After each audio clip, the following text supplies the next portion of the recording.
Bom dia, oitavo ano. Vamos para mais uma aula de história. Vamos destacar ali como os Estados Unidos se tornou a potência que é nos dias de hoje, né? Já vimos que o processo aí de independência das mãos colonizadores que vinha a ser da Inglaterra passou ali por um processo muito amplo. Logo depois, a marcha para o oeste, um processo de colonização de todo o território norte-americano. Em seguida, nós vamos ver a ameaça da divisão da nação, que proveniente se destaca ali a Guerra de Secessão. Vamos dar destaque então para este período, começando ali a partir da página 77. O período colonial havia as colônias de povoamento ao norte e as colônias de exploração ao sul. O interesse do norte era diferente continuamente dos defendidos pelo sul. Partidos políticos foram organizados e passaram a defender a causa de cada uma dessas regiões. Em meados do século XIX, as divergências levaram o país ao maior conflito interno da história dos Estados Unidos, uma guerra civil que ficou conhecida como Guerra de Secessão, que durou entre os anos de 1861 a 1865. A palavra secessão significa o ato de separar o que havia Estado Unido. Podemos dizer que o norte dos Estados Unidos caracterizou pela busca constante da autonomia. Desde o período colonial, a dependência do norte em relação à metrópole era menor. Após o rompimento com a metrópole, em 1776, a indústria nortista entrou em um ritmo contínuo de crescimento e passou a defender a proteção do mercado interno estadunidense. Em 1854, surge o Partido Republicano, a representar os interesses da maioria nortista. As suas principais bandeiras de luta destacam-se o abolicionismo. Para o norte, o predomínio do setor industrial sobre o agrícola tornava-se a escravidão algo a ser combatido. O fim do trabalho escravo significava a substituição pelo trabalho assalariado, o que favorecia o crescimento do mercado interno da indústria do norte. O Sul, por sua vez, como ex-colônia de exploração, com características econômicas sulistas, se mantiveram marcadamente identificadas com o setor agrícola. Desde o período colonial, a mão de obra predominantemente vem a ser escravos. Os interesses do Sul, em oposto àqueles defendidos pelo Norte, que destacava baixas tarifas alfandegárias, o que facilitava o comércio internacional. A substituição de mão de obra escrava era outro ponto excluído dos planos dos grandes fazendeiros do Sul. Desta forma, a organização política representava de forma mais destacada os interesses do Sul era o Partido Democrata.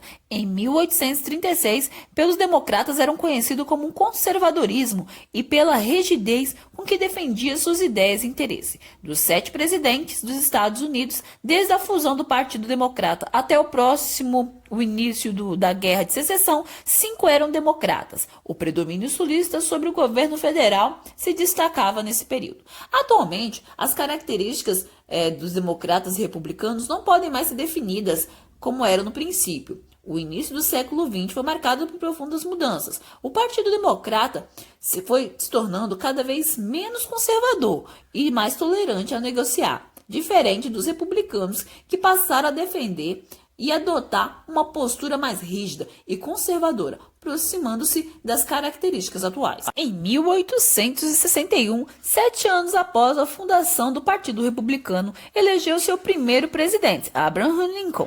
Chegou à Casa Branca, sede da presidência. A implantação de uma política de acordo com os interesses nortistas intensificou o discurso de defesa abolicionista e proteção do mercado externo estadunidense. A diferença entre o norte e o sul, ligadas à manutenção ou não da escravidão, tem sido destacada pela maioria dos estudiosos como um dos principais conflitos que desencadeou a Guerra de Secessão. A primeira lei de impacto em favor do abolicionismo foi editada em 1820, conhecida como o Acordo do Mississippi. Ela defendia o fim da escravidão em boa parte da região norte dos Estados Unidos. Em 1850, outra lei foi editada com a finalidade do fim da escravidão, o Compromisso de Clay. Segundo esse compromisso, ficava estabelecido que essa questão abolicionista devia ser discutida em cada estado, que deveria decidir pela continuidade ou não do trabalho escravo. Com a vitória de Abraham Lincoln, o Sul reconheceu o fim do predomínio político no governo central. Isso significava a real possibilidade de aumento da tarifa alfandegária e principalmente o fim da escravidão. Lincoln não pretendia impor essas condições. Essas perspectivas preocupavam a sociedade exportadora e escravista do Sul, que passou a propor a secessão, divisão do país. O Sul, organizado, declarou-se separação do restante dos Estados Unidos da América, proclamando o nascimento dos Estados Confederados da América, que compunham a confederação que encontrava os seguintes estados: Carolina do Norte, Carolina do Sul, Flórida, Mississippi, Alabama, Texas, Louisiana, Geórgia, Virgínia, Tennessee e Arkansas. O mercado consumidor sulista era importante para o norte, assim como os recursos naturais e a produção agrícola. O resultado desse choque de interesses foi um grande conflito entre as nações do norte com a do sul, famosa Guerra de Secessão. Grande parte dos negros alistou-se para a guerra ou foi obrigado a se alistar. Muitos vindos do sul. Esses carregavam a esperança da abolição em caso de vitória nortista. Porém, essa situação acabou gerando um violento sentimento racista no sul. Seus desdobramentos, em maior ou menor grau, alcançam até os dias de hoje.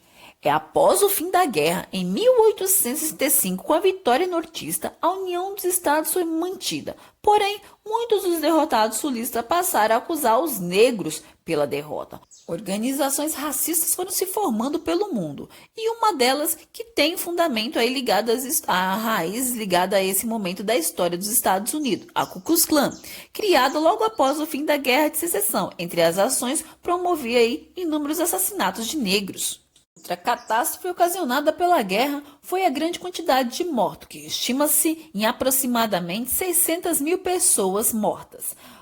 Ao fim da guerra e o fortalecimento da proposta nortista com o fim da escravidão e o fortalecimento da indústria, os Estados Unidos entra aí uma era industrial, participando ativamente da segunda revolução industrial.